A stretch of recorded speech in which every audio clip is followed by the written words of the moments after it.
Good evening, everybody from the charm city of Baltimore. We are here talking about from building manager to instructional multiplier.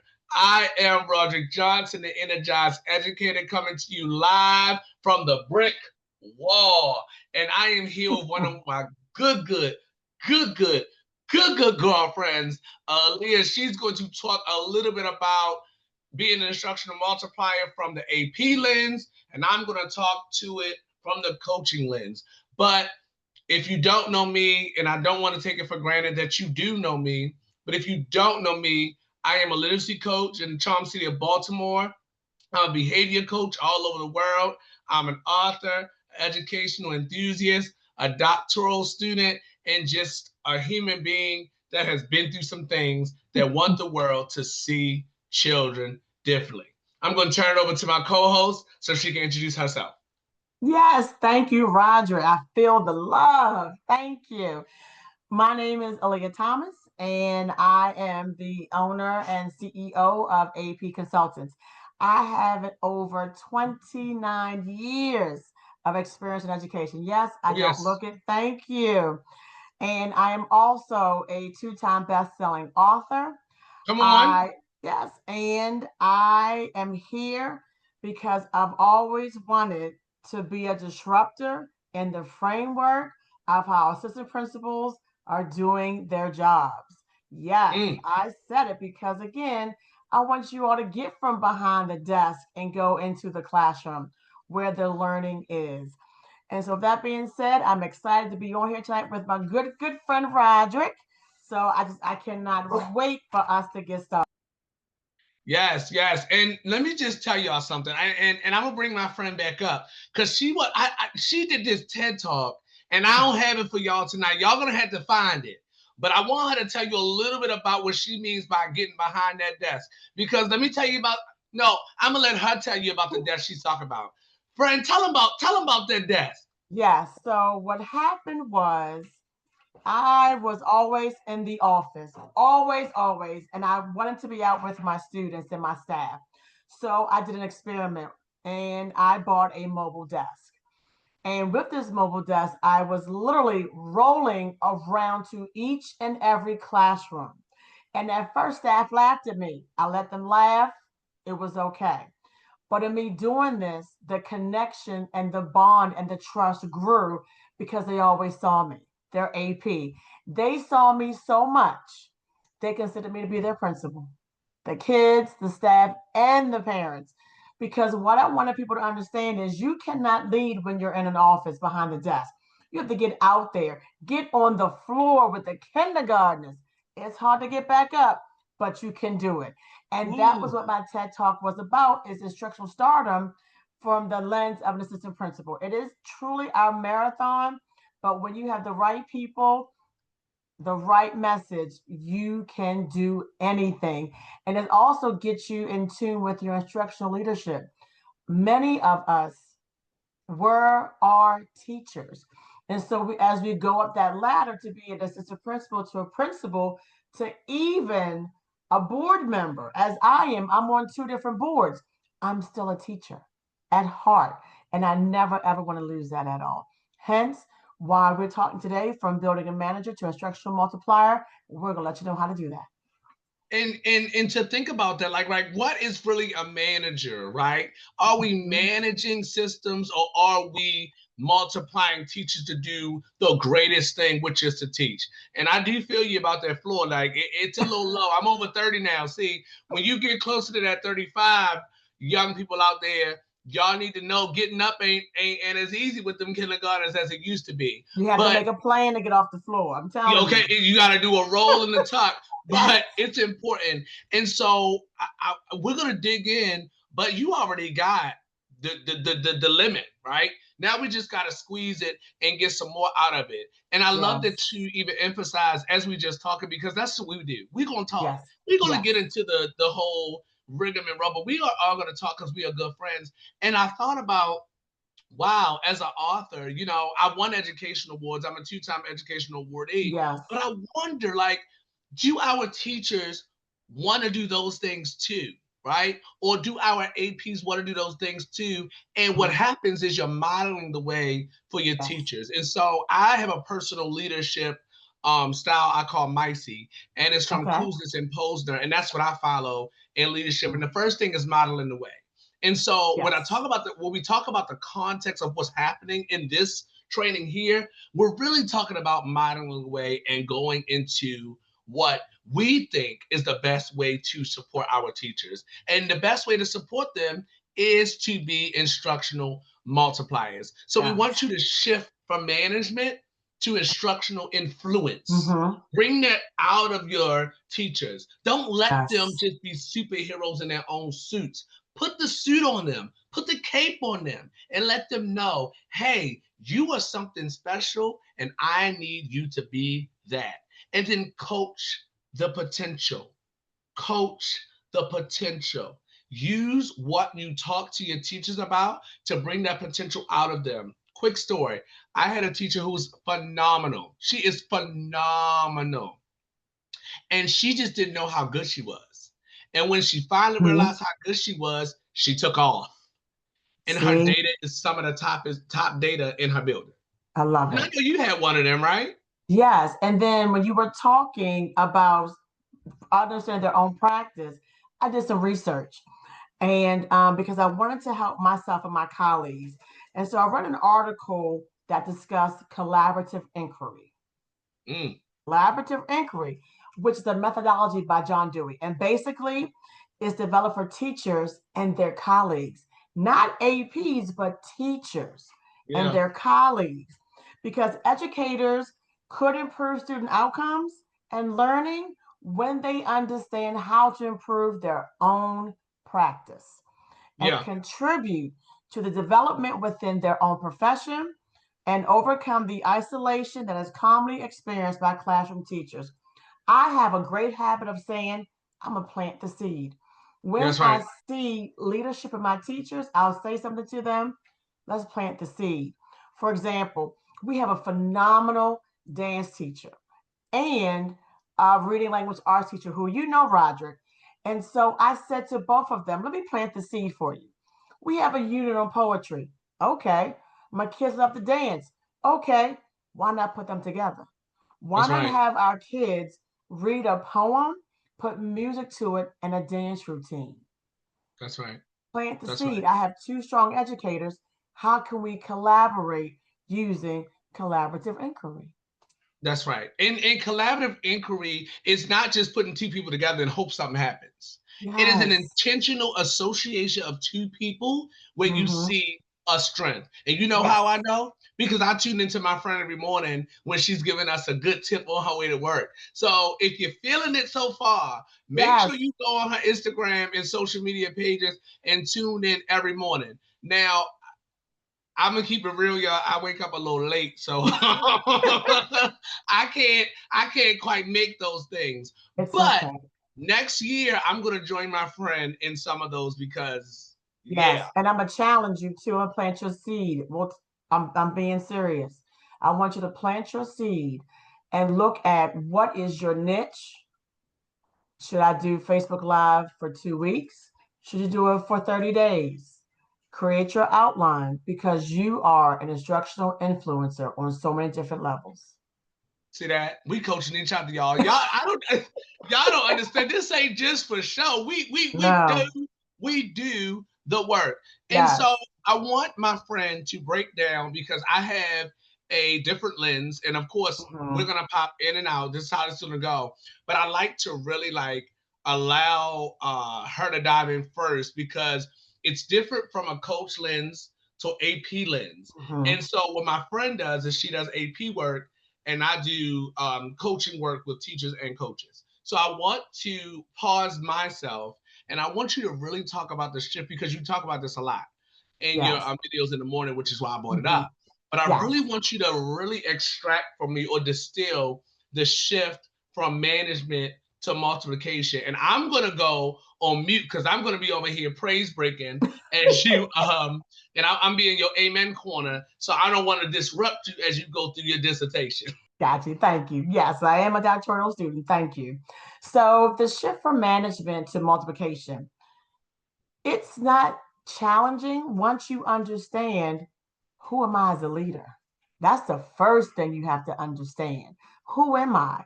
And there are four different types of leadership: transactional, where you focus on structure, rules, performance, rewards, and being punitive. Then you have the transformational leader, where you inspire others, you motivate. What is that passion? You pull it out. What is their vision? And you're encouraging growth from a personal connection. Then we have instructional leadership, whereas you center on improving teaching and learning by guiding curriculum, instruction, and assessment. Why? To enhance student outcomes. Last one we all know is servant leadership. You prioritize serving others first, then you focus on what are the needs, what is the well being and development of your team members. So when you look at the shift, where are you as a leader? And then how do you shift to being reactive versus proactive? And for me, it's looking at, I see myself as not only an instructional leader, but also a transformational leader. So when I'm managing my staff, I have to meet them where they are, what's working best for them, but then how do I guide them onto the right path and explaining why throughout the movement. Because I do want to bridge my gap between my vision from the district, the principal, to my vision from my grade levels to, okay, how's it look in the classroom? For example, excuse me, we might want to enhance writing. Okay, we're looking at rubies, all those different acronyms to write. Okay, that's what I want you to do. But when I walk into your classroom, what are the skills your students already have? Or what do they need in order to bridge that gap between my vision to increase our writing for ANET? Now, let's increase the writing in your classroom, going from sentence starters. Do they even know how to unpack a paragraph? What is a topic sentence? Yeah. Why do I need detailed sentences? Why am I going back in the text? All those questions you need to understand first as a instructional leader. How does that go down to my teacher, down to my student level? And talk about differentiation of instruction. That's a buzzword, but what is it really? And so Yeah. when you look at managing your people and then how to instruct them, you have to know how to be proactive every step of the way. Every step of the way. And so I want to go deeper, and what she was talking about is their coaching piece. Mm-hmm. And when you support your teachers with a coaching mindset, it changes the trajectory of their learning. If you look at the Mm-hmm. visual, there is one person and there are points towards them, but they're all connected, right? It's a Mm-hmm. reflective, relational, and data informed process. And so what I do every day is I take my teachers through a coaching cycle. Some are 9 weeks, some are 6 weeks. And in the beginning of the cycle, we start with a goal. And when Mm-hmm. we start with the goal, it's called a pre-brief. And what you do is we develop a goal that is going to help us see growth in whatever target. So let's just take writing, for example. And we do know that writing is a challenge because reading is a challenge. Well, I want to get blank percentage of my children to do whatever skill. And so, boom, we got the skill. And now I have to observe the lesson to understand where your shifts are. I'm intentionally looking for your superpowers. I'm not looking for punitive measures. I'm looking for your superpowers because the only way I can coach you is to figure out what you do well. Because what you do is the way that you fix or support a weakness is you emphasize the strengths. And so when you emphasize those strengths and you debrief and you come back and you debrief and you come back, you're building not only teaching capacity, but you're emphasizing trust. And I think right now in these neoliberal times that we're concerned about a data point. Can I push a little bit? So neoliberalism says that we should focus on data and it takes the social aspects out of schooling. And as a burgeoning neoliberalist, or understanding neoliberalism, I understand that there's a shift happening in educational systems where a business mindset is being put on schools. And so understanding what that looks like is a way that I can dismantle the system, and it happens through coaching. Because yes, we are focused on data and supporting students, but not in a way that takes them to a customer level. It takes them to academic and social enrichment.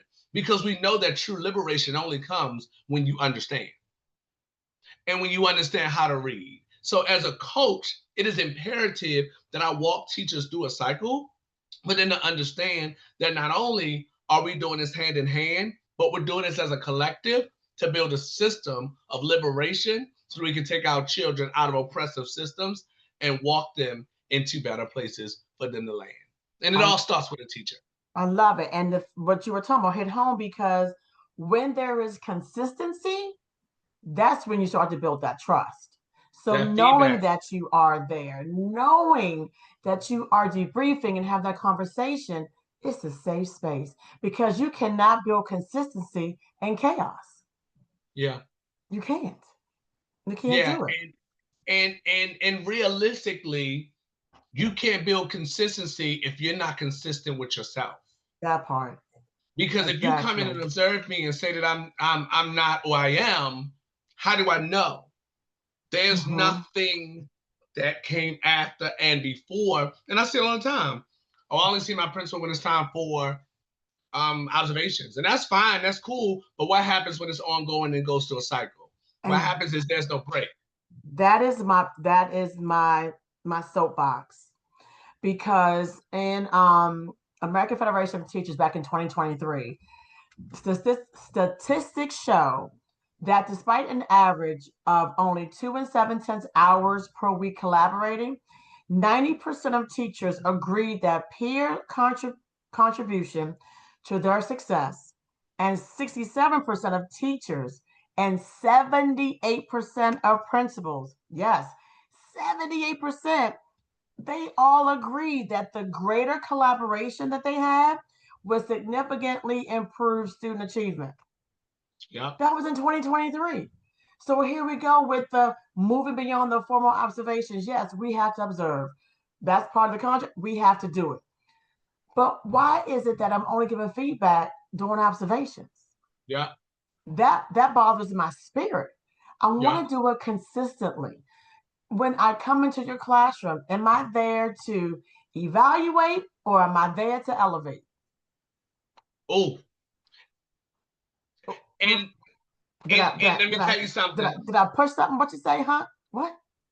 Did I touch something on when I said that? Are you in the classroom to evaluate or elevate? I'm gonna leave that one alone because I'm gonna start. I'm gonna leave that alone. I'm gonna go on to the next thing. I'm not even gonna tell because see, I start. So,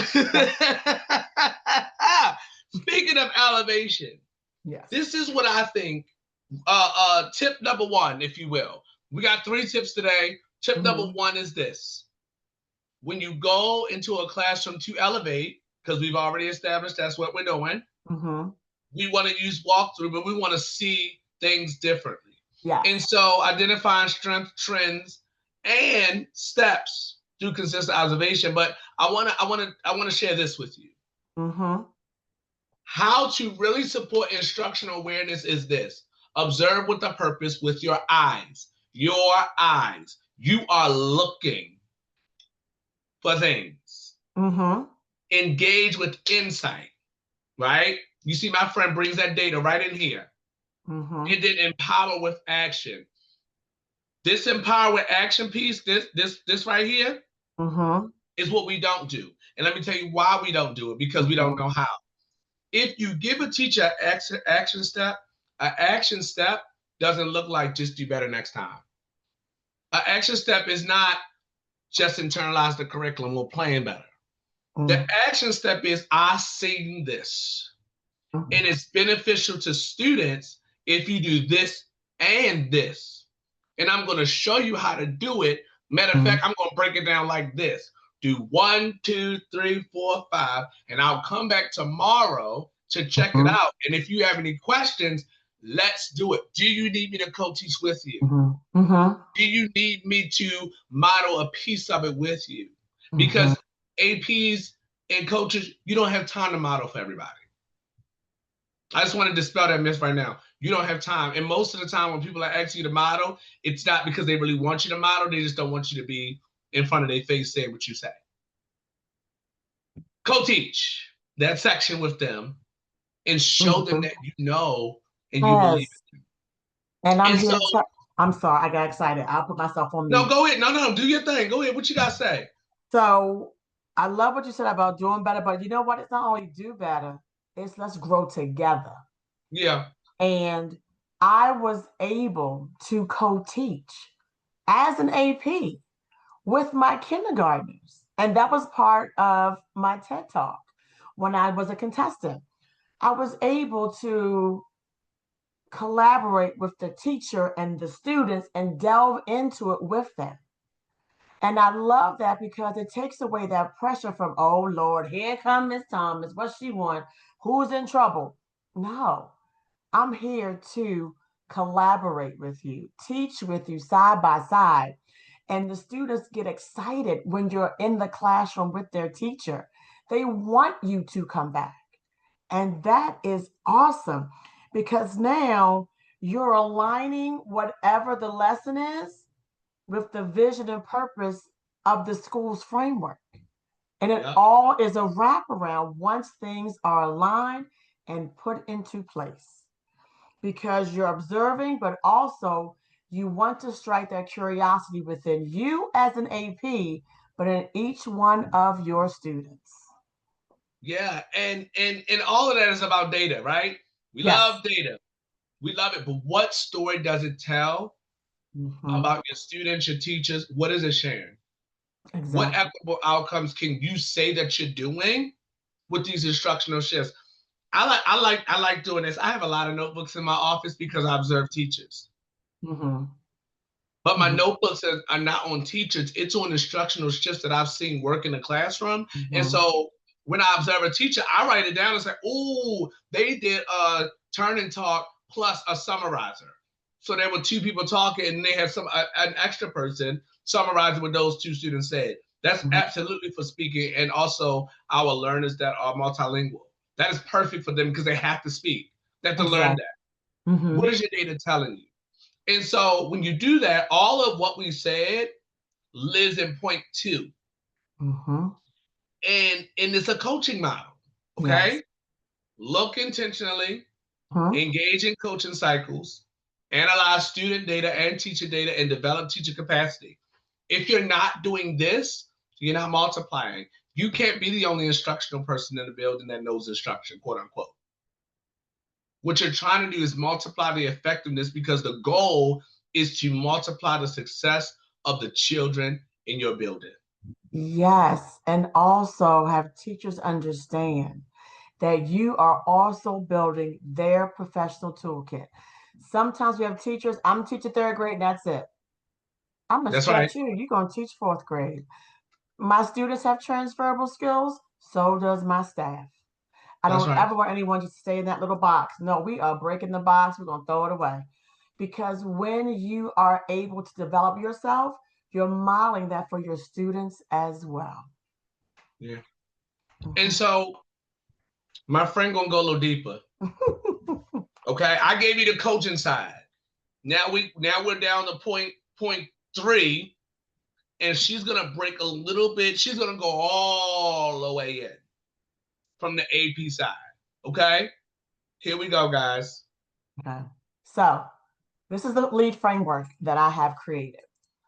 Remember how I told you that there are four different forms of leadership: transactional, transformational, instructional, and servant leadership. When you look at this framework, the L is lift to inspire instructional excellence. How are you inspiring if you don't know your own leadership framework, right?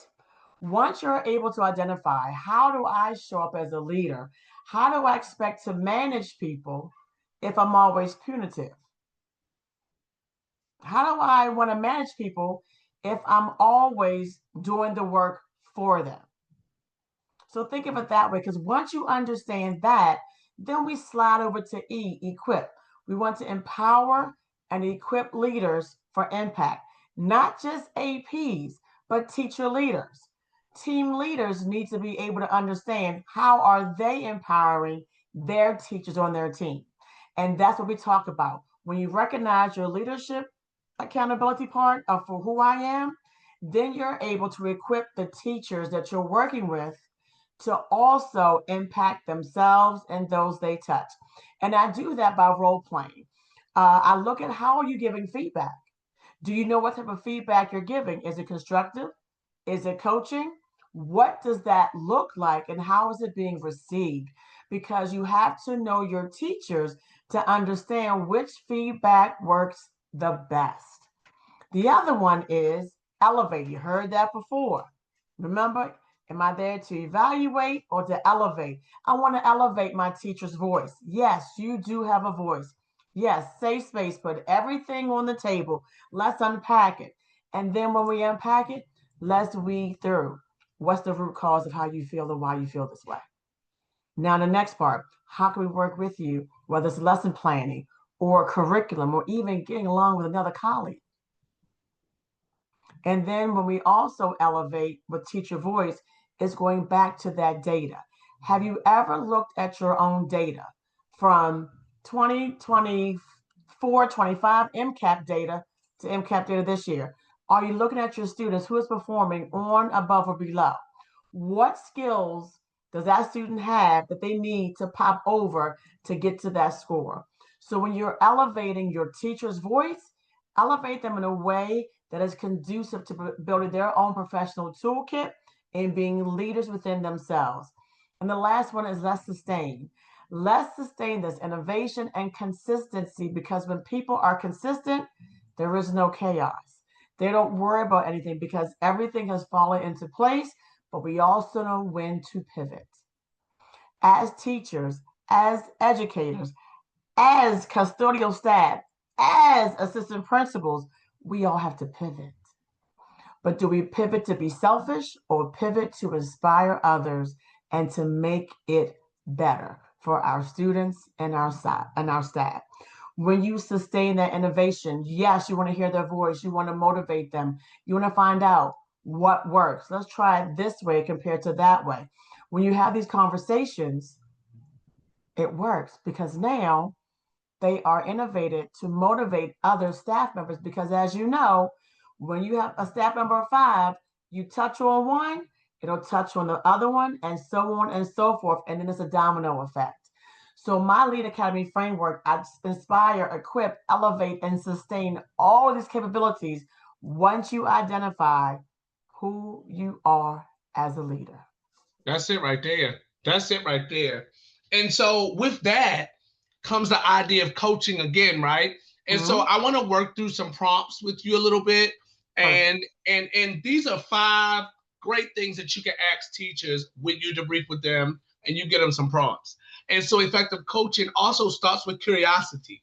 You don't go in there thinking you know everything and feel what you want to feel. So asking questions highlight strengths first, then it starts to stretch the thinking.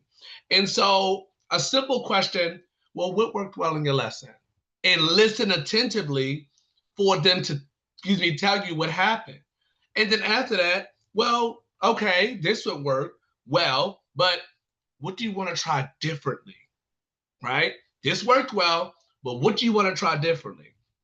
And then, okay, well, we got that, but how did your students respond, right? This is the curiosity that helps us say, oh, wait, I just realized that so-and-so didn't respond to the verbal instruction, but they responded to the written instruction. Or how about this? This is a big one. Everybody hold on to your hats. What supports can I provide? And then lastly, what strengths can we build on together? These shift the trajectory of conversations and it multiplies the instruction because now there's an emphasis on you getting better. And so what happens is when you do that and you reflect with your people, it really drives retention. and helps people understand what has to happen. And so in the replay, when you get the replay, you're going to get a teacher reflection and planning tool. We're going to give that to you because we want to foster growth conversation and planning alignment. So you get a bonus, you get a bonus, you get a bonus, you get a bonus. And so we're going to give that to you so that you can use for your teachers. But the real idea is to really understand how to do a coaching cycle calendar and plan it out.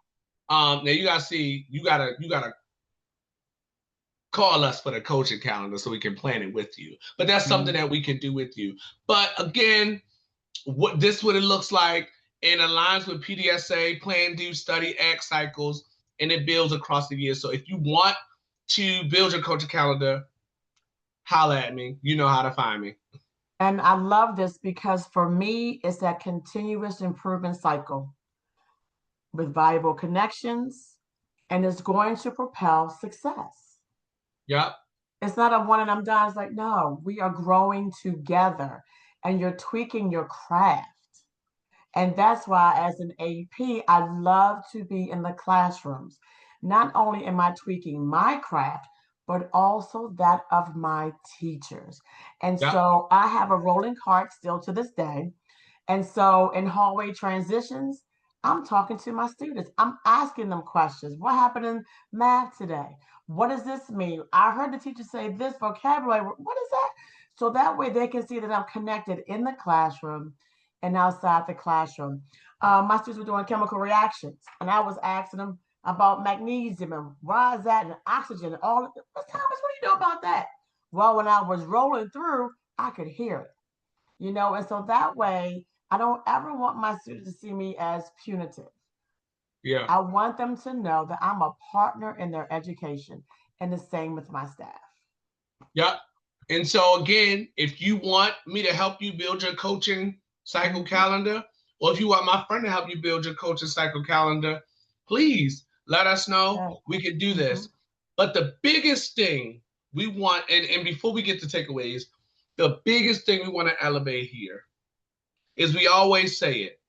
We tell teachers, we tell teachers, we tell teachers, we tell teachers, we tell teachers. What we explained to you tonight elevates the teacher voice. Yes. Because when teachers lead, schools succeed, period. The instructional experts are in the classroom, period. Okay? Because you boots on the ground. There's no other expert in the building but you. We are expert observers. Give it to us. We will take that and we will have the award. But the instructional experts are in the rooms with the kids. And one thing I do is I say, give it to me. And whatever barrier I have to give, when you're in that room teaching, give it to me. Exactly. Because the teacher voice and adding teacher voice in decision making is something we need cycles around. I'm sorry, let me say that again. Integrating the teacher voice and decision making is something we need cycles around as AP leaders and coaches, because sometimes we're human and we forget. Right. But us two right here, we don't forget. Nope. Because we know who the experts are and we know where they are. Yeah, and I'm so glad you said that because in one of my buildings, we were building a testing team. And so what I needed to know was who was on my team? Who do I invite to the table? So I invited my special education department chair, my SEL teacher, my math and my ELA team leaders, and my technology people, and my special ed paraeducator. I invited them to the table. And so I was able to talk with them with this MCAP is coming. This is what I envision. And they say, wait a minute, Ms. Thomas, why don't we do it this way? I didn't say no. I said, tell me more. That's right. You're with my students every day. What works best? And we were able to put certain students with certain teachers. We worked it out, but we did it collaboratively as a team with my teachers' voices. And it works. So, you know how we educators like a good takeaway. We do. We do. So coaching is a mindset. It's not a meeting. Data is growth, right? And it's for growth. Not I got you. And I really hate saying that because that really grinds my gears, but it's real. APs and coaches multiply their impact when they lift, empower, and amplify and drive, right? And make sure our teachers are where they need to be and they center their voices centers. And then feedback must be ongoing and instructional. And I would also add intentional because it's important. I would like that too, so intentional. I'm gonna do what they do in the church. The doors of the church are open. And so my friend has an amazing opportunity with you. And before we close out, I really want her to share because she has worked so hard on this opportunity, and I think it'll be a waste of life if I don't give her a moment to show you all or tell you all what she's working on, because I've seen even the impact with planning this with her, how intentional she is with supporting teachers. And I've even seen her, let me tell you how this happened, y'all, before we go in. Let me tell you how intentional she is. I was walking out of Target. You understand? And all I did was call my aunt. And she called my name. And she said, I heard you by your voice. And it really honestly freaked me out because I was like, oh my gosh, because I met this woman at a conference with over 200 people being present. So when you talk about intention and you talk about somebody that's going to navigate you to and through, she remembered my voice. Yes, I did.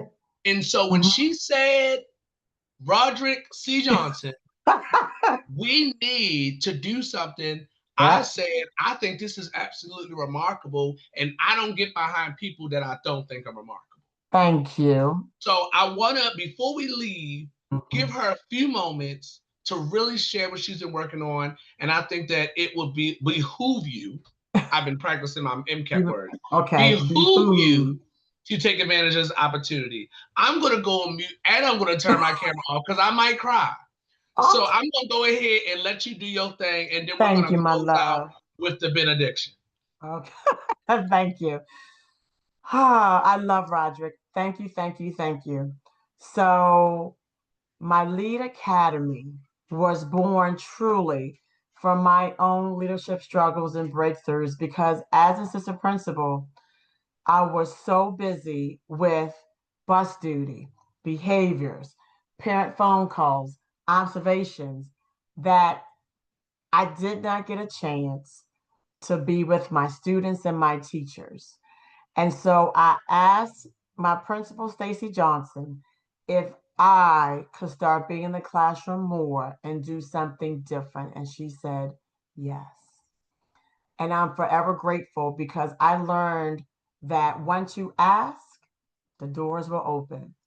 And so I started off with teaching a middle school teacher how to do small group instruction and how to rotate because she did not know. Things that we do in elementary school stop when they get to middle school. No, they don't. We keep it moving. I even did small groups in high school as a high school teacher. And so my Lead Academy, I wanted to show all of my APs, my principals, my superintendent, that there is a way that we all can break through the monotony of the AP position. Don't get me wrong, I'm still doing my AP duties, but I'm also able to be that instructional leader. And so I have 3 transformative takeaways from my academy. Clarity of your leadership style. Remember, I gave you 4 of them. What are they? Which one resonates with you and why? Because I want to inspire, empower, and drive your results as that leader. But also, once you know that, I'm going to connect that to actionable strategies. Lead with practical tools. Remember, I'm building your professional toolkit. That way, you can build someone else's and it keeps going. And with that, you're strengthening not only your instructional leadership, but that of your teachers. And when you have all of these, you're renewing your purpose. Why am I here? What is my drive? I don't want to burn out. I don't. And I had to learn that when I need to take off, and my team will tell you, I don't like to take off because I feel guilty. But when I need to take off, I renew my own self and my purpose, and I'm rekindling my passion. And I want you all to understand there's a balance and there's an impact that you can have once you sustain it. I am a co author of 2 books that's on my website, and I should have brought them here so you could see them. The first one, I talked about my struggles as an assistant principal transitioning from central office to that of a school, and how not only were the expectations different, so was the job. And so I had to navigate my way through imposter syndrome as a Black woman, and my principal was European. What does that look like and feel like? So, again, my own leadership struggles. My second book that I co authored, I talked about being unshaken, leading with faith, when I had a woman who, for some unknown reason, kept belittling me, and she looked like me. But I fought through that. I had my own breakthroughs. So, with all of that, I've been where you are. I've sat where you sat, but I got through it because I want you to know as I get chills, God has ordered my steps to be here today to let you know that leadership does not happen behind a desk. It thrives in the classroom. And with me, I will teach you, show you, model for you that you can do this. And on this slide, you have my email address, Alia at apconsultants.llc. I also have a website, and it's just apconsultants.llc. There, you can not only purchase my books, but you can also see what other platforms do I have. One-on-one consultation. I can also work with an entire group. Whatever you need, I'm here. You can book a consultation on Calendly on my website. You can see and hear how I helped a teacher become an assistant principal. I'm here. I've lived it, I've experienced it. Because what bothers my soul is when we go to conferences and people are talking at me who have not walked in my shoes. I've walked in your shoes, I've sat in your chair, and I'm still standing. When you believe you can do it, you can. And I'm here to help you do that by any means necessary. Because what I want you to understand, and I'm going to try not to tear up, but when you understand who you are and you sit in it for a minute and you reflect that there are powerful opportunities out here that you don't even know of, I'm here to bring them to you. Once you know what these powerful opportunities are, you'll grow, you'll have an impact within yourself, your classroom, and you will also be a huge part of your school's transformation. But you don't know what you don't know, right? Every morning at 7:30 on Facebook, I'm giving out strategies. This week, we're looking at leadership. I do it for 5, 7 minutes. I save it. I put it on all my platforms from Facebook to LinkedIn to Instagram because I know not everybody's focused at 7:30 in the morning. You're either in the building, you're in traffic, who knows? But I'm giving you tidbits. Why? Because I am building your professional toolkit, one strategy at a time. That's it right there. I mean, y'all know what to do next. Mhm. And with that, wow. With that, we want to say thank you for joining us. Yes, thank you. Thank you for Thank you. replaying with us. Thank you on YouTube, Facebook, wherever you Yes, see this. Thank you so much. yes, We thank wish you. the best for you. And in the comments, we invite you to share what will you do differently after today? After Yes. seeing all of this, Mm-hmm. what would you do differently? And we invite you to say that in the comments. And we Yeah. also invite you to engage with us in the comments. We're here to support you. And guess what? We don't even know you, but we love you. We do. And we thank you for it's a Tuesday after work and you wanted to be with us. Thank you. That speaks volumes because what? You showed up. That lets me know you're hungry for more. Now come get some of this Yes. good learning, and Yes. we'll see y'all on the other side. Yes. Bye.